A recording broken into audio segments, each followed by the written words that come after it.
Hi, folks. Last week, I showed you a video of how to use ChatGPT to predict misconceptions and misunderstandings in your learners in order to predict how to build some effective curriculum. Predictions are great. They're a good starting point.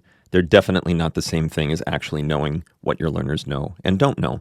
And so today, we're going to be actually digging into that knowledge. And I'm going to show you how to use ChatGPT to engineer a prompt that's going to evaluate actual misconceptions and misunderstandings that you can then start to use to fill in learning gaps. So let's give this a shot. We're going to start by telling ChatGPT some of the parameters here. So who is the student that they're working with? What do we need ChatGPT to do? All of that stuff. That's what goes into engineering a good prompt. So here's how we're going to start. And by the way, I'm going to just speed this up as I type in the future. Okay, pretty straightforward. Then we're going to tell ChatGPT what we want it to do. And by the way, this will work, again, with any generative AI. Experiment, try this prompt, and see what kind of results you get with different ones. Usually a teacher in 4th grade isn't going to be called a physics teacher, but this is the topic. We want ChatGPT to channel all of its knowledge about physics, not just general knowledge about science.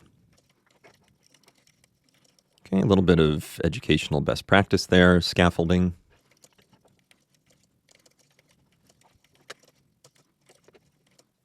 So here we're actually getting into some of the learning science, because knowledge construction is based on top of prior knowledge, and we don't want to have knowledge gaps when somebody's learning something new, or misunderstandings or misconceptions, because the new knowledge will be built on top of the prior knowledge. And if you have those gaps, if you have those misconceptions, those misunderstandings, the new knowledge is going to have an ineffective foundation and could actually be wrong.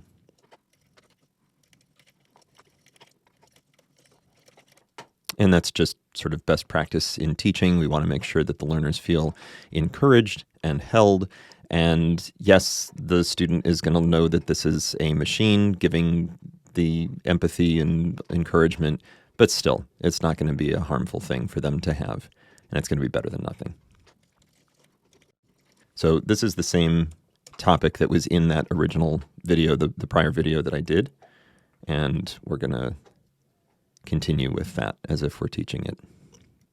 By the way, I'm using Shift Return to break the lines. That's going to make it a little bit easier to read, but also it's going to make sure that we keep the instructions really clear for ChatGPT. So next we're going to get into what we actually want ChatGPT to do.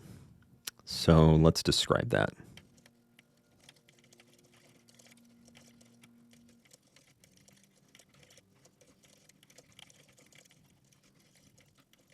I want to break this down for you. That's a lot of instructions that are basically just telling ChatGPT, I want you to ask me a question, wait for me to answer, and then ask another question. The reason that I do it this way is through trial and error with ChatGPT in particular, and this may work differently on a different system, but through trial and error with ChatGPT in particular, it really, really wants to do everything at once when you start the chat. So by giving it such specific instructions, you're going to ask me a series of multiple choice questions in the chat, one at a time. You'll ask a question and wait while I answer. Then you'll give me feedback, explain why my answer was right or wrong. If it was wrong, explain any misconceptions or misunderstandings. Then you'll ask another question and wait while I answer. I've found that you have to be extremely precise about how you want it to behave. And otherwise, if I say you're going to ask a series of multiple choice questions, it'll just hit me with every multiple choice question, 1, 2, 3, 4, 5, 6, 7, all at once, and not use my answers to guide the next question, which is what I actually want it to do. So once we've established how we want the question and answer to go, we can keep going with some of the other things we want it to do. So again, use those questions to evaluate my understanding, and then we're going to make sure that it actually constructs the questions well.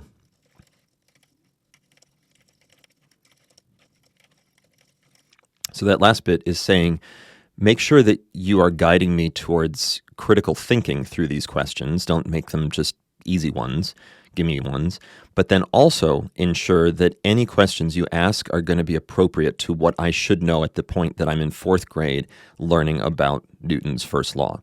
The Common Core progression is a shorthand for that. If you're not familiar, that's the progression of learning goals and curriculum that is used by many, if not really all, of the public schools across the United States. To a greater or lesser degree, that could be used by private as well. If you're in a private school, maybe there's another progression that you can use. It may not be as easy as saying Common Core, but you do want to make sure that this, whatever the questions are that you're getting ChatGPT to ask, are going to be appropriate given the learner's level and not just general knowledge of physics. Now, let's give some more specifics. I wanted to evaluate how many questions it should ask me. I don't want to just say, ask me 10 questions, because 10 may be more than it needs. And I don't want to say, just ask me 3, which is obviously easier, but for the learner to answer just 3 questions, but might not be sufficient for ChatGPT to really evaluate my knowledge. So it's going to start looking for patterns. It's going to start evaluating if I get an answer wrong. Is that a pattern that it should key in on, or did I just make a mistake in responding? And so what I'm going to do is ask it to do this between 3 and 10 times.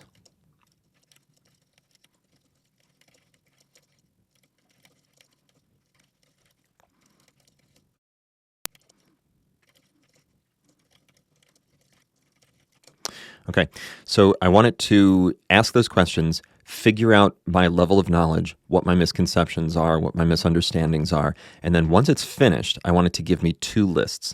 The first list is going to be things that I got right, that I understood. The second list is going to be things I should learn prior to learning the next thing, that today's lesson topic.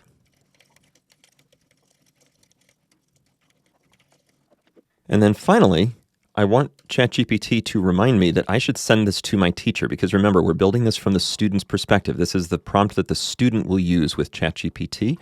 And once they finish, we don't want them to close this out. We want them to copy and paste those lists and give them to their teacher.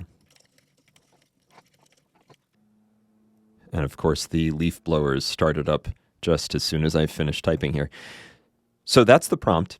I'm going to come back in another post with the results so you can actually see this in action. But for now, I would love to hear if you tried this out with your classes, if you tried this out in your life, just to learn things. I would love to hear how you use this and whether it's working for you, whether you make any changes to this to make it work better. Just please reply and let me know how this goes. And otherwise, I will see you back in the next video and show you how this worked. Thanks.